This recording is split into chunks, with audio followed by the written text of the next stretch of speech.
Muhoozi waali essaawa eno atuuza ya lukugunyu, kubanga okusinziira munnange ku kye bayita reputation, kirabika ebintu tebimutambulira bulungi ku mutendera gw'ensi yonna, kubanga kasita ate otandika okubeera nga mu kampu yo mulimu abantu abaliko emisango ejja naggomola, ng'ate naawe kennyini nnyini ku mutendera gw'okulinnyirira eddembe ly'obuntu naawe rekodi yo mbi nnyo nnyo nnyo nnyo, muganda wange kiba kitegeeza nti kabeera kaweddemu, just nti kaseera buseera nga emiwaatwa gyonna gimaze okubeera nga gyeruwa bulungi nnyo okusobola okubeera ng'ovunaanibwa n'abo b'obadde okolagana nabo mu kukola ebikolobero, muganda wange, era oba olina okubeera ng'ovunaanibwa. Kakati munnange bino byonna bw'obiwulirira, Muhoozi nga ye Chief of Defence Forces owa Uganda People's Defence Forces, bw'atyo era nga ye chairman owa Patriotic League of Uganda PLU, bw'atyo atandise okubeera nga yeekangabiriza, bakuyita kwekangabiriza ng'abadde tamanyi. Kakati ono munnange alina omusajja we Katungi, ono muganda wange ali kugwanjaga, kukukusa njaga na kutunda njaga, kudiiringa mu njaga, mundu n'ebirala. Bagamba nti mbuulira gw'oyita naye nkubuulire empisa zo, kubanga okukolagana, enkolagana naddala bwe kiba kijja oba bwe kituuka ku mutendera gwe baliko, nti kumpi kino kibiina kya byabufuzi kye bagezaako okubeera nti nno bapurizavinga wali ebbali, nti bakimulisa eri abantu, PLU bakizimba nga Blue Highway oba ba Blue Highway abawerako bafevaringa ennyo ne bababeera babasibye, nga atandika okulabula buli muntu yenna nga bw'agenda okumukolako obulabe. Bwe kiba nti already bali mu kukukusa byakulwanyisa, bali mu kudiiringa n'amawanga gali agaabayaga mu byenjaga, muganda wange toyinza ate kubuusa maaso ba immediate be oba ba boosi be, kubanga ono alina boosi we ye Muhoozi Kainerugaba. Era singa ekintu bwe kiti kibadde mu Nuupu, katugeze nti Rubongoya amawulire gafulumye US emuwaddeko obujulizi nti nno yenyigira mu kutunda ebiragalalagala, enjaga, emmundu n'ebirala, amuzidiira mu mawanga ag'abantu ab'obulabe ennyo be batwalanga ba terrorists ab'omutawaana ennyo, era ba drug dealers ab'omutawaana ennyo. Singa essaawa eno ge mawulire agaliwo, mulaba Nuupu mugirabye, twabagamba mulabye.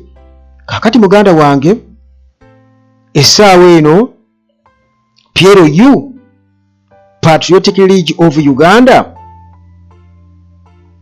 bwetyo muganda wange yekoze emitwe gy'amawulire, newankubadde nga munnange Muhoozi bino byonna abyegaana, yeegaanya omusajja we, naye ng'okwegaana muganda wange tekitegeeza nti obeera tomanyi, tekitegeeza nti obeera tomanyi, kubanga yatuuka kasa n'atugamba teri kintu kigenda mu maaso nga ye tamanyi.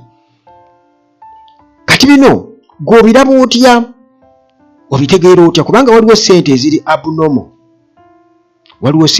abnormal, nga abantu batekinga chances mu kufuna ssente ezo, era ne basobola okubeera nga bakwasaganya bye bakwasaganya mu ngeri yonna, nga bakozesa advantage olw'ebifo bye balina ne influence gye balina. Kati bino byonna munnange bijja okubeera nga birabibwa oba bitegeerekeka oluvannyuma munnange lw'omusajja we Katungi nga naye kennyini yamweganyedde essaawa eno emirundi 3 sikumanyi ayagala okubeera nga kwegamba asala ku nnyaanya envundu nga yeesalako ekitundu omuntu watuukira katugeze nga bamusibye empingu n'agamba omanyi kammenye luno olugalo olusajja ndumenye empingu njijjeko kiba kitegeeza kuba kufa na kuwona kikiba kitegeeza. Kale munnange ngenda kuba nkunnyonnyola akawuvu n'akagga ku nsonga eyo era nga bino tetusaanye munnange kubeera nga tetubimanyi era nga bigenda kubeera biraga okwetegeka okw'omunda nga beetegekera ekinene era nga beenyweza. Ojja okwebuuza nti kati biki ebigenda mu maaso ekkonga eyo, biki ebigenda okanya kulaba munnange, tukanya kwogera ku bannange amagye gaffe. Kale munnange maintenance palace bano balina solar systems zonna gwe wali badde weetaaga era nga zisobola okuyambako mu kukekereza amasannyalaze. Balina security lights, balina water pumps eri abalimi naddala oba n'ewaka bano abasima enzizi ewaka water pump eri nga ya solar nga teweetaaga amasannyalaze ogigula lumu ne kiggwa. Balina water heaters mu binaabiro oyagala kunaaba kutuzituukya abantu abamu tebanaaba amazzi ganyogoga naye ng'ate amasannyalaze muganda wange water heater ewuuta essannyalaze. Bazirina ezikozesa solar, balina CCTV cameras ezikozesa solar, amataala ga security gano go geeteekako gokka gejjako gokka geezera bakola banzikiza nga geeteekako galaba kasagalaba ekitangaala nga bwe gatyo munnange gejjako. Kale beba maintenance palace basobola okuyambako ne baddukanya ekizimbe kyo mu nsonga ezo ebyamasannyalaze ebyamazzi ne babimaintaininga. Balina ttiimu esobola okubeera nga munnange kuyambako beinstolinga, balina ebyamazzi balina ebyamasannyalaze byonna beba maintenance palace. Hillside View Apartments gye bali nnyo wali ejjanyi ku kyaki Entebbe Road tuuka Ennamulanda Kitendeka Jansi buuza ejjanyi ku kyaki awo gy'ogenda okusanga munnange Hillside View Apartments omuli buli kimu wetwala tulootwo ate nga munnange amasannyalaze tegavaako sayidi zeeyo bagasalira dda amagezi wifi n'owemmindi akola ki asena okukozesa munnange ne transport wabwereere bikasita okola booking yo ng'obagamba ndi wano ku kisaawe Entebbe n'akatuuka ng'emmotoka ekunona, ndi wano kumpimpi ndi bweyogerere ng'emmotoka ekunona. Beba Hillside View Apartments. Ate waliwo omukyala yasudde ennangamuntu ye Reste Kyalimpa Sarah oba Kyalimpa Reste Sarah. Kakati mukyala ono Kyalimpa Reste Sarah munnange ennangamuntu yagisudde ku Ministry of Internal Affairs. Oba wagironze osobola okubeera nga ate okuba ku nnamba z'essimu zino eza Uganda At Large we ziri awo emyezi embyayo 73 endala esembyayo 1015. Kale bw'oba munnange gwe walonze ennanga muntu ya Kyalimpa Reste Sarah kubanga ye munnange bwe yagenzeeko gy'asuubira okuba nti nno we mwatulabiddeko wano ate bwe tunnagirabako bwe batyo bamugambye kitegeeza yagironze yagitutte naye beera wakisa munnange naye kati nnanga muntu tugenda kufuna empya naye kati abantu essaawa eno abantu baagala okubeera ng'agamba akati kanneekyusa oyinza okwesanga osanzeyo Kyalimpa Sarah omulala ng'atambulira mu linnya lyo. Kale munnange ennanga muntu bw'oba gwagirina gitukubireko wano ku Uganda At Large ogituwe dokita gy'ali temufa birwadde wano ku Uganda At Large ennamba njigaba abalina pressure sukaali yagamba si bulwadde abalwadde b'omutima abalwadde ba prostate dokita waali era obujulizi bwe buli abantu batuwadde obujulizi naddala abo munnange abazuuliddwamu kansa nabo weebali. Ekyo kyonze nkibagamba kubanga saagala mufe tekiriiko nti nno oluwa ddiini kyoba nti Uganda ate kisiraamu kubira ate Uganda ate aje musiraamu ate nze siri musiraamu nti nze ndi mulokole nedda ffenna tuli ba Luganda ate n'ebyobufuzi nabyo tebigenda kutwawula newankubadde nga abamu baasalawo okututta bussi kwegamba ekyo kibi nnyo ate kutulugunya n'okutta naye tebyali twawudde kubanga enkya kati NRM egenda kubeera mu opposition kitegeera ng'ate naye erwana ekola ki evumirira ekola biki oba oli abo abanaabawo mu biseera ebyo naffe bye banabeera bakola nga bibi tujja kubeera tubyogerako nti bibi abanaabeera mu buyinza kale bw'obanga munnange oli eyo oli mulwadde ebirwadde bikubala embiriizi ennamba zange weeziri awo dokita waali dokita ali talented yakola research n'amukuguka ke kaseera munnaye bakika chance tokkiriza kutwala kubijja nti kale agira abeera eyo afiire eyo kibi nnyo.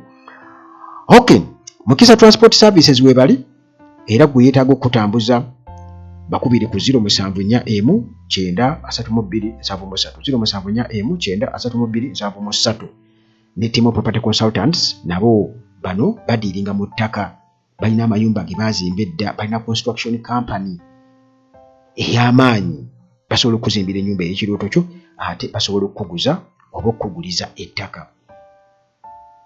Kale eba Timo Property Consultants Limited ebyo munnange tumaze okubeera nga ate nabyo tubiyisaawo ku sayidi eyo ndowooza twetegese bulungi nnyo okubeera nga tutegeera ensonga egenda mu maaso. Kino nno ng'oggyeko ekya Muhoozi kubanga Muhoozi ebintu bigenda bimwetuumako naddala mu kwokya. Kisooka mu kulinnyirira eddembe ly'obuntu alina -0000 kwegamba ataawo n'obujulizi kennyininyini yabwewaako nti ono banaatuuka okubeera nga bamufunza obulungi bwe bati ajja kuba yeewaako dda obujulizi era nga talinaawo na ngeri yonna gy'agenda kwewozaako kusemattuka misango gino egya naggomola. Nabagamba dda nti sanctions ze already zaaluma dda abamu ne bagamba olimba bagamba totta kibe nga tonnakikenenya ndusu kakati essaawa eno position Muhoozi gy'alimu waali ajja kutegeera reality kasita olunaku lulijja nga ye kennyininyini yalagidde nti musime entaana ya kitaawe omanyi omuntu bw'afa kakati awo wabaawo katugeze akulembera famire alina okutandika okukola arrangements z'okuziika era ebiragiro musime okitegedde kati awo alitandikira okutegeera ekitegeeza nti nno obulamu buno si bwa lubeerera newankubadde nga sitayiro yange eri larger than life engeri gye yeeyisaamu naye ebintu biyinza okubijja bwe biti. Kati awo agenda okutegeerera bino byonna agenda kwejjusa obutambi bwa Eddie Mutwe bwe yateeka ku mutimbagano agenda kwejjusa bigambo bye yayogera byonna abantu baakubye abantu ababuzeewo abantu abafudde mu mikono gye abafiiridde mu mikono gye nga bakwatibwa nga ba political prisoners ngeri ey'ekyejo bwetyo eyo bwannantagambwako. Kale olwedde we tuli Muhoozi ekisooka mu kampu ye mulimu abantu abaliko obubuuza obungi ennyo kati nga bakyadisowninga ono Michael Katungi drug dealer ow'omutawaana ate nga arms dealer ow'omutawaana singa tebamwanimaskinze tetwali mutegedde naye kati already muganda wange kaseera gloves ziviirako ddala amaze okubeera identified ng'omu ku basajja abazibu ennyo naye nga singa tebamwidentifiinze ekyebuuzibwa nti Muhoozi yandivuddeyo n'amu identifyinga oba katugambe nti abadde tabimanyi singa abadde nga Michael Katungi katugeze Blue Eye wa Bobi Wine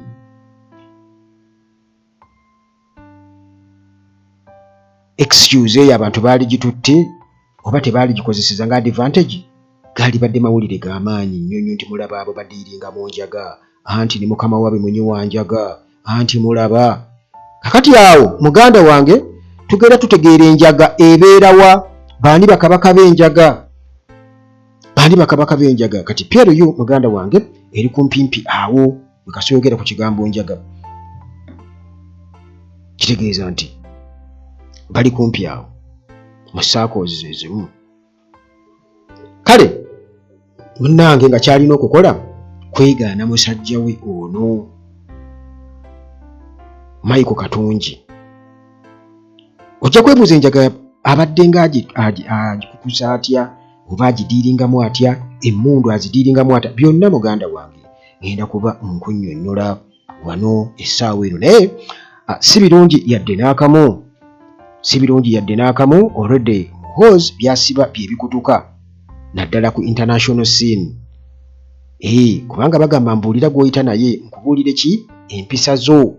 Kakati munnange bw'atyo nga talina kyakukola. Jjukira nga bwe nkugambye nti mu kibiina kino ekya PLU ekya Muhoozi kirimu abasajja kwegamba nga ekisooka abakozi ba ssente, era ssente z'ebisiyaga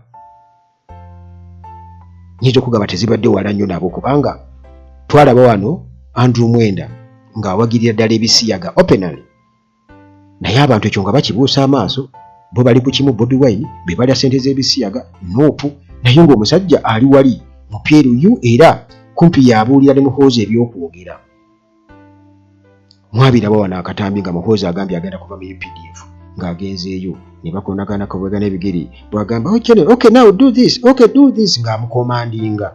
Mwabiraba era byayogedde oba byabadde nga gyayogera ebbanga lyonna ng'ayogerera Congo, ayogerera eno, yatubuulira bino byonna mubadde nga mujja mubiraba. Naye omusajja oyo y'omu ku abo abafuna mu bisiyaga, kubanga n'okubiwagira nga babiwagirira ddala ebya ddala.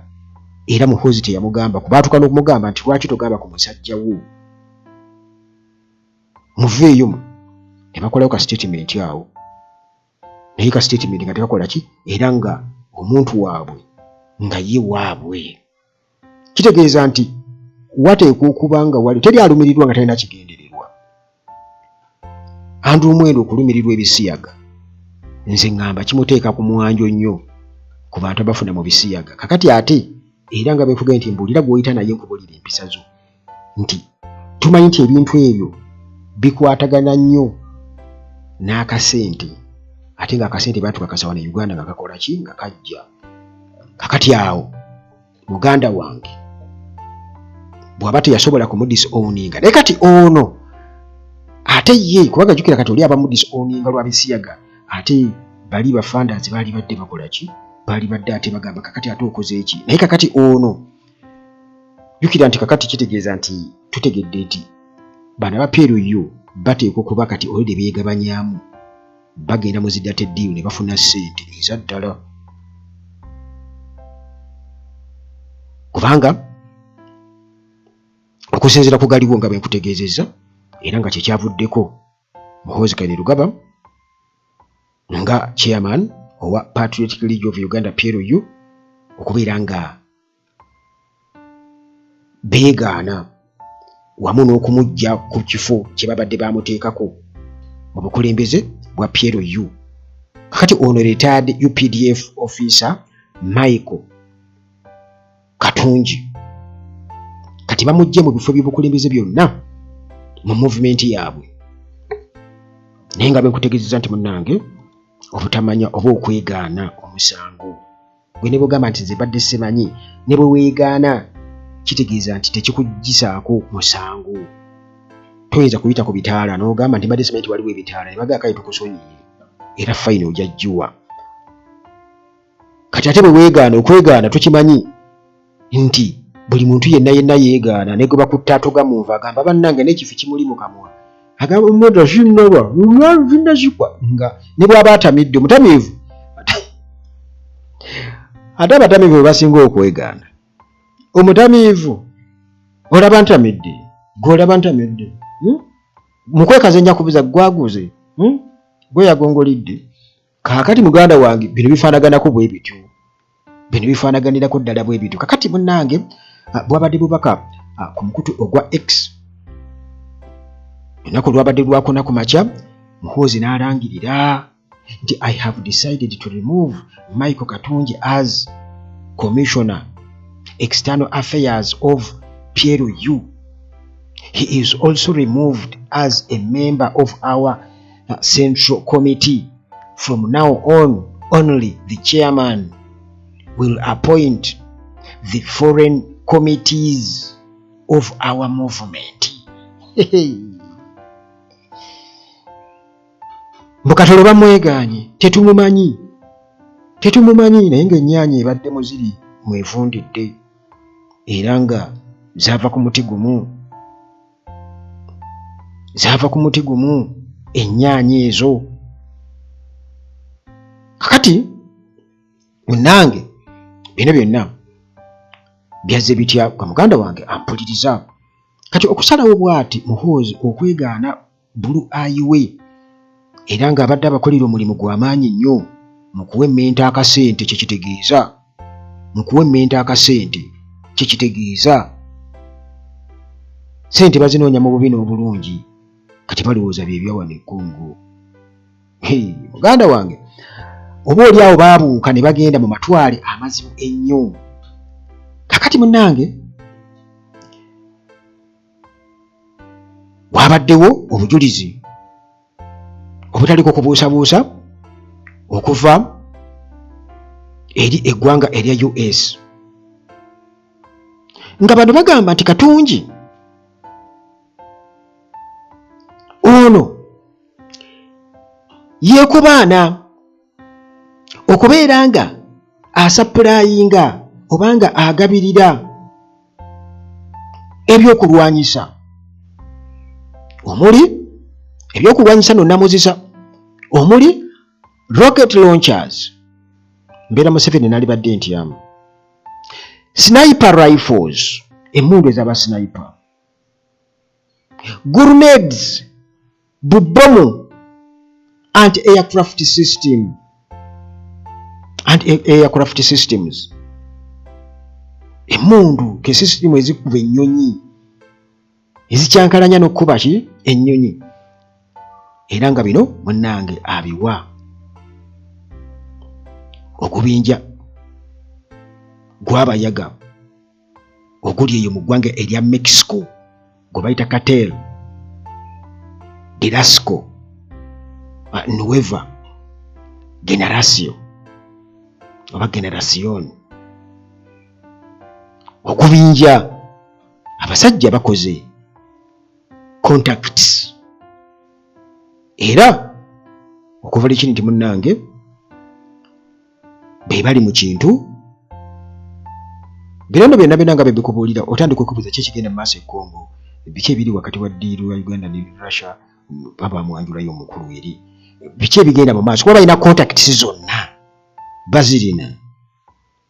Kaakati muganda wange laba gye babazudde baabali eri gwe tolowooza nti nno katugeze singa eggwanga erya Uganda libaako mission gye likola katugeze oba mu ggwanga erya Kenya nti tunaalaba Museveni nga yali ku front line. Wabaawo abantu abalina okugenda okukwasaganya ensonga eyo ne bwe ziba nteesaganya oba nga balina engeri gye badiiringamu. Kati nga boolaba be baakwata Besigye mu ggwanga erya Kenya tewaliwo abaagenda okumukwata era waliwo abaadiiringa on behalf of gavumenti ya Kenya ne gavumenti ya Uganda okusobola okukwata Dr. Kizza Besigye eyo ne babayungako ebisango byabwe. Naye bwe twogera ku okusinziira nga bwe babyogera wano kubanga bagamba nti Besigye baali baagala kufuna mbu bikuba nnyonyi ya General Museveni era nti nga bagenda kubeera nga baagala kufuna zidroni bafune biki era nti nno nga Besigye yagenda okusobola okutrackinga oba okubabuulira oba okunoonyereza ku ntambula za Museveni basobole okumubalula. Muhoozi n'agamba ne batandika okubeera nga ne bamuwenda bonna nga balumiriza. Kakati bano muganda wange akatambi kagenda okukyuka nga ate rocket launchers, sniper rifles, grenades, anti-aircraft systems byonna muganda wange kitegeeza babirina. Tosobola kudiiringa mu kintu ky'otalina. Era y'ensonga lwaki kugamba nti gwe kigenda mu maaso mu ggwanga lya Congo kubanga jjukira eno balina eddembe lyonna okubeera nga basituukinga bye bakola ki bye baagala. Kaakati munnange twongera okubeera nga tuddamu ku bibuuzo ebingi answers tugenda tuzifuna mpola mpola naye nga bwenkugambye nti kino tekigenda kubaleka waggulu yadde n'akamu newankubadde ng'oba oli awo kiyinza okusiriikiriramu bano mu kwegaana tumwegaanye tetumumanyi tetukola tutya naye nkugambye n'abalala bonna abatujju n'abalala bonna babadde nga bajja babeera mu ddiiru ezo ez'ebyama era bonna beegaana. Olaba Kagame yagamba nti tamanyi oba amagye g'e Rwanda gye gali e Congo. Simanyi. I'm not aware. Si buli kintu kyonna ekigenda mu maaso mu Rwanda nti mba nkimanyi. Mujjukira bulungi ennyo statement eyo. Kaakati munnange ekyo tekireetera abantu kugamba nti abalimba. Olaba agambye tamanyi nti gye gali. Si yagatwa ensi kitegeeza nti eba ekimanyi nti obuzaabuza. Oli mu kubazanyira ku in fact oli mu kubafuulinga. Kaakati bino biyinza obutaba birungi yadde n'akamu muganda wange. Newankubadde nga bano bagenda kuba babyejjako babuza obujulizi bwonna. Naye kigambibwa okuba nti ddiiru ze babadde balimu nga ziri mu buwaanana bwa ssente $58 kati wano e Uganda ze biliyoni nga 2 obuwumbi $58 badiiringa. Ekyebuuzibwa nti gwe mundu gusoose okudiiringa oba babadde nga badiiringanga. Kakati Katunji ono gwe twogerako retired UPDF lieutenant era nga diplomat ono akozeko mu intelligence, akoze mu foreign missions. Gye buvuddeko ono munnange era waali mu kifo kati gye baakamugobamu aweerezaako mu bukulembeze obw'okuntikko obwa piraawo PLU ekibiina kya Muhoozi. Nakugamba nti ekibiina kya byabufuzi newankubadde nga kiri posed bakipozingirawo bwe batyo nti basobole okugusa mention nti Museveni bw'agira mbu ahanding over.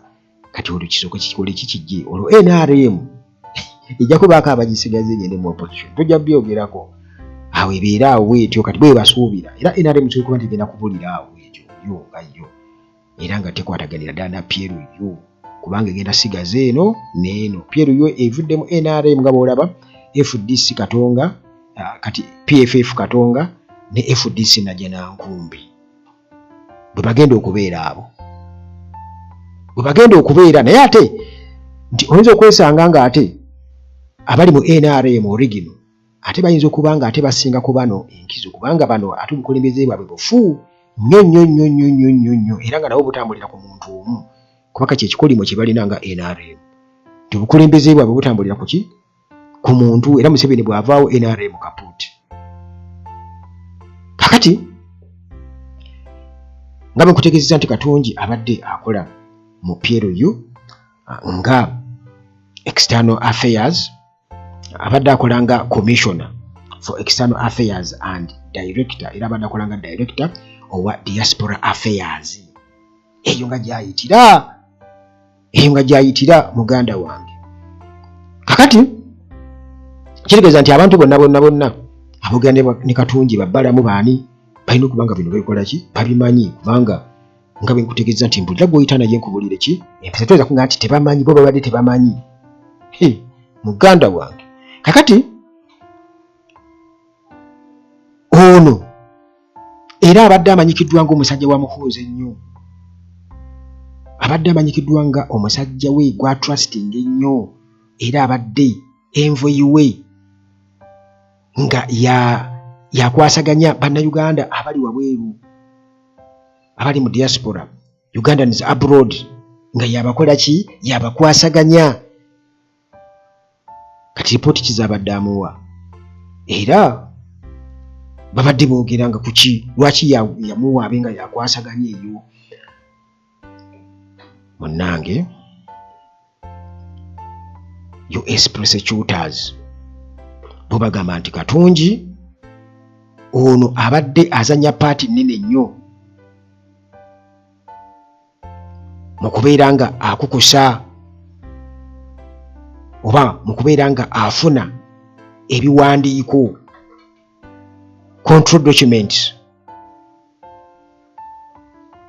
nga end user certificates wamu ne delivery verification protocols era nga yabadde akwasaganya foreign contacts okusobola munnange okufacilitatinga shipments entambuza nga bayisa ku mazzi ebyo byonna betwogeddeko emmundu zinnamuzisa bomu era nga bagamba nti omwo mu consignment mu bintu byabadde ategeka kati bwe bamukwatidde okutegeera nti ono zino empapula yazikola ki yazigobako mubaddemu emmundu 5 eza AK-47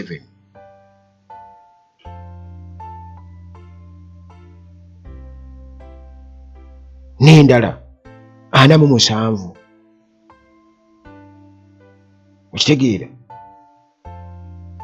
nazo nga ziri wali ku akiba kwegamba mu miteeko 547 kumpi 10 nga zigenda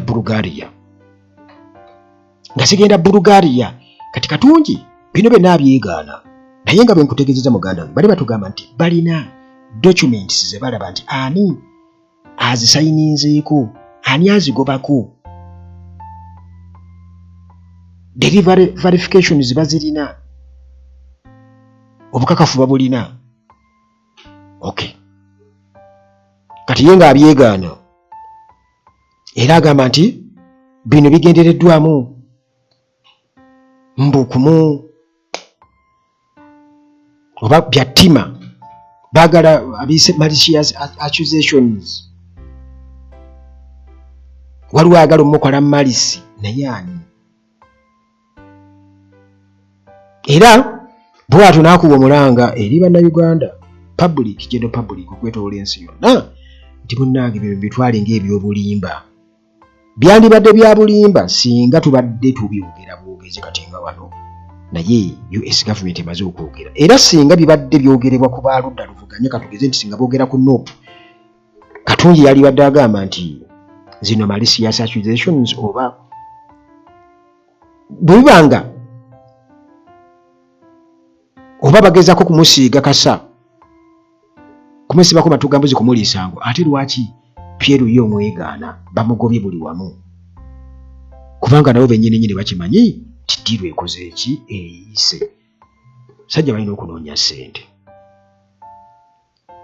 kakati bwati Muhoozi n'asalawo akomekkereza emirimu gye mu Pierre yo era n'agamba nti kakati yagenda okubanga kiyamanya akwasaganya foreign appointments mu movement kati mbu yagenda okubeera nga appointing abantu kati ekyebuuzibwa luli ani eyamuwa ekifo ekyo tiyali takimanyiiko nti Muhoozi si ye yasalawo nti bano bwe babeera bwe bati era initially yabawa ebifo naye muganda wange kati nga ye UPDF top commander bwatyo alulimu already kiba kitegeeza nti okulaba kyolabye n'okoteka omutwe tikitegeeza nti nno okivuddeko kati nabali nabo muganda wange mu kulaba ne bakoteka omutwe bwe bati kiba kitegeeza nti kakati nga bwe nkutegeezezza nti abantu bonna abali mu bukulembeze bwa Pierre Oju bwe bakugamba Gashumba bad energy bwe bakugamba ani Mwenda bad energy bwe bakugamba Muhoozi bad energy kati n'abalala bangi nnyo bonna bakozi ba ssente bonna balamu ate mu 7 era akigamba Muhoozi nti abantu abakwetoolodde wegenza abantu abakwetoolodde kubanga abamanyi kati munnange ffe tukoma kulaba abantu nga babalabisawo bya ssente batugamba abantu balina ssente empitirivu balina ssente empitirivu bannanga abantu balina ssente empitirivu muganda wange abantu balina ssente empitirivu era nga bakola kyonna ekisoboka diiru zitambula nabagamba nti bannange ejje lyaffe erya UPDF lyetaaga kubeera nga libaako accountability kubanga likubye ebicupa naye ssente eggwanga lifunamu oba bantu buntu be bafunamu oba bantu buntu be bafunamu kale nti miliyoni zino 58 bw'oba oli awo nti kati nga Pierre yegeezako kubeera nga yeetegeka jukira kati survivingira ku classified budget eya State House kati olwo bagezaako kuba nti babeera independent bwe batyo mu ngeri efaanaganako bwetyo era nga bekutegeezeza nti Mwenda nga byawagira ebisiyaga ye tebakola ki, tebamugoba. Ekyo ne kiba nga kikola ki, nakyo kyatuleetera okwewuunya ebintu ebingi nnyo. Naye munnange nga bw'obiwulira nange bwe mbiwulira, era bw'obiraba simanyi oba nange bwe mbiraba oba bwe mbiraba naawe bw'obiraba, naye nga njagala okubuulira nti already bano bw'eba nga nvunza erabika eyengedde bwe liba jjute lyayengedde dda muganda wange, bagamba seruka mama yute. Kakati munnange batandise okukama agaabwe nabo bakaaba, abasajja nga batujojobeza bano, nga abaana bafudde, ng'abaana batulugunyiziddwa, ng'abaana basibiddwa ku nsonga ezitaliimu. History wa Museveni ayinza okuba omulala, naye owa Muhoozi naye mulala nnyo, era njagala okukakasa nti okuba kuzimba Muhoozi alabika ebyafaayo bya bizimbye bubi nnyo, naddala ku feesi y'ensi yonna. Ng'oggyeko byayogera ebyo byalowooza nti bimuva ettutumu social media, naye ate kakati ebikola ebifanaganako nga okutulugunya abantu mu Torture Chambers alina basement eyo ng'abayigiriza Olunyankole.